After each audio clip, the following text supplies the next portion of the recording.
संगमनेर शहर परिसरात सुरू असलेल्या अवैध जुगार अड्ड्यावर स्थानिक गुन्हे शाखा अहिल्यानगर यांच्या पथकाने मोठी कारवाई केली।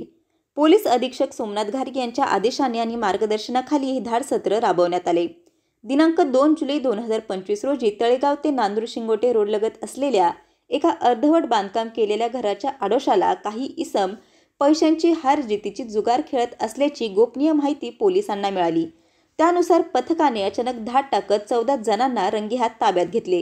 या कारवाई दरम्यान पोलिसांनी जुगारासाठी वापरलेले साहित्य, 11,24,600 रुपये किमतीचा मुद्देमाल, 13 मोबाईल फोन आणि मोटरसायकल असा मोठा ऐवज जप्त केला। या कारवाईत ताब्यात घेण्यात आलेल्या आरोपींमध्ये अजीज अबू शेख तळेगाव दिघे, आकाश बाबासाहेब गडाख पारेगाव बुद्रुक, योगेश दत्तात्रेय राहटळ चिंचोली गुरव, भास्कर बाबूराव पगार चिंचोली गुरव, महेंद्र सुंदरलाल पाटणी तळेगाव दिघे, कैलास कारभारी मळे काकडवाडी, नंदू महंतू पिंगळे तळेगाव दिघे, इरफान युनिस शेख लोणी हसनापूर, आसिफ कासम शेख करोले, रवींद्र विठ्ठल जेजुरकर ममदापूर, एकनाथ रोहिदास जोरवेकर पोरेगाव, विलास भास्कर जगताप तळेगाव दिघे, दशरथ बिरू काळंदकर वजरडी बुद्रुक आणि विजय रंभाजी ढवळे पारेगाव बुद्रुक यांचा समावेश आहे।